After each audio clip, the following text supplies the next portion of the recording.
नमस्कार।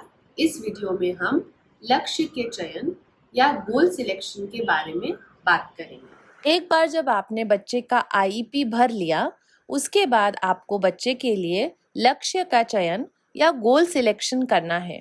गोल सिलेक्शन करते समय कुछ बातें जरूर ध्यान में रखिए। पहली बात तो लक्ष्य जो हैं वो बच्चे पे केंद्रित होने चाहिए।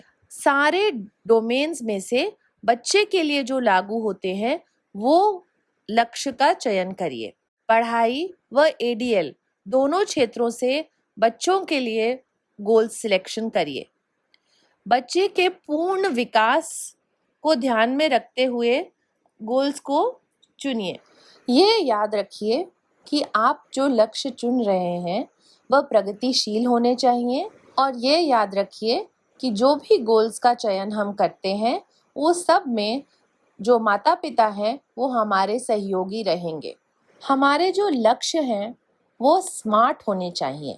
अब इस स्मार्ट का क्या मतलब है, चलिए मैं आपको बताती हूँ। स्मार्ट मतलब एस से स्पेसिफिक। स्पेसिफिक मतलब स्पष्ट। जो भी लक्ष्य आप चुनते हैं वो स्पष्ट होना चाहिए। लक्ष्य को पढ़ते ही समझ में आना चाहिए कि लक्ष्य का मकसद क्या है। दूसरा, मेजरेबल मतलब जो हम माप सकें। ऐसा गोल सिलेक्ट करना चाहिए जिसको माप करने की कोई परिभाषा हो। फिर आता है अचीवेबल। अचीवेबल मतलब बच्चे को ध्यान में रखते हुए ऐसा गोल चुनिए जो बच्चा पूर्ण कर पाए। फिर आता है रेलेवेंट, माने वास्तविक हो।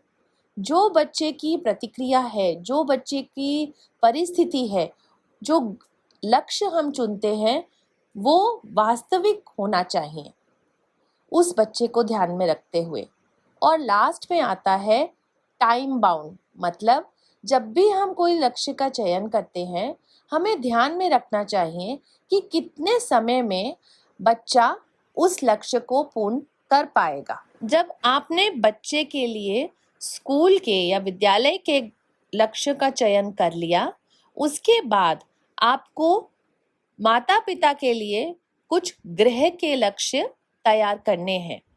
आईईपी में से आपको जो लगता है माता पिता घर में बच्चे के साथ कर सकते हैं, तो करीब 5 ऐसे लक्ष्य लीजिए जो आप गृह के लक्ष्य बना सकते हैं। वो लक्ष्यों को माता पिता के साथ मिलकर उन्हें समझाइए, उन्हें बताइए कि ये लक्ष्य उन्हें कैसे पूर्ण करने हैं और किस तरह से बच्चे के साथ काम करना है।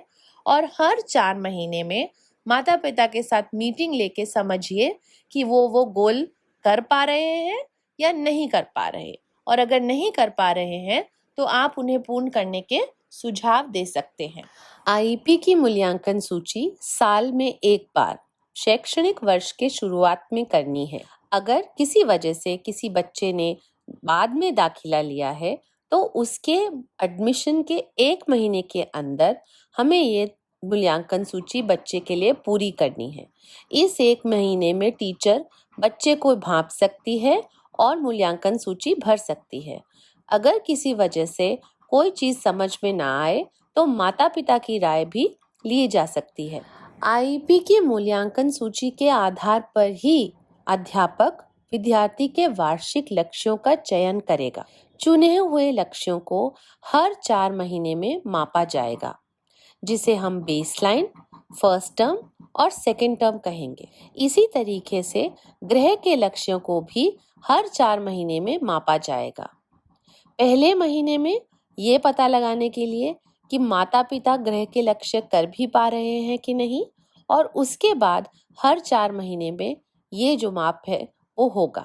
एक साधारण शैक्षणिक वर्ष के दौरान लक्ष्यों के चयन के लिए कुछ बातें ध्यान में रखना जरूरी है।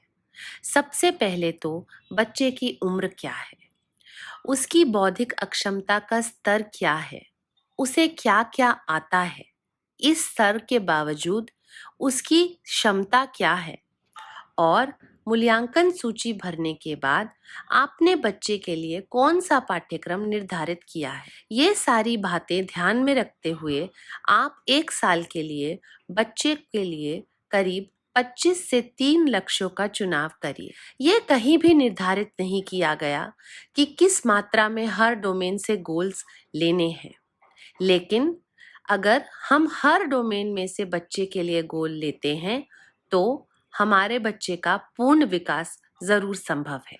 ये तो थी साधारण वार्षिक साल की बात, लेकिन हम लोग कोविड से ग्रस्त रहते हैं और बच्चों को ऑनलाइन माध्यम से ही पढ़ाना है, तो भी लक्ष्य चयन के लिए कुछ बातें ध्यान में रखना जरूरी है।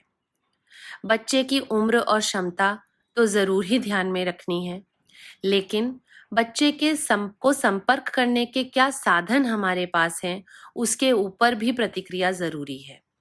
और बच्चा और उसके परिवार की वास्तविकता क्या है और वो किस तरह के साधन से हम उन्हें संपर्क कर सकते हैं, ये भी जानना उतना ही जरूरी है। वार्षिक लक्ष्य 20 से 25 ही चुनिए।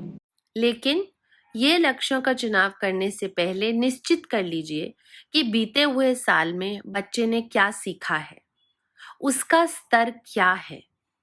उसी के आधार पर अगले लक्ष्यों का चुनाव करिए और ये लक्ष्यों को ध्यान में रखते हुए फिर पूरी प्लानिंग करिए कि किस तरीके से माता पिता से संपर्क होगा और वो संपर्क करने की आवृत्ति क्या होगी। ध्यान रखिए कि इस वर्ष दोनों ही बातें जरूरी हैं।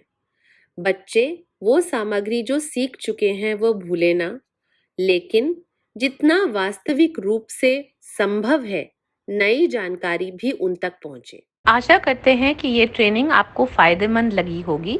अगर इस ट्रेनिंग के बारे में आपको कोई भी शंका या सवाल है तो कृपया अपने जोन कोऑर्डिनेटर से संपर्क करिए। धन्यवाद।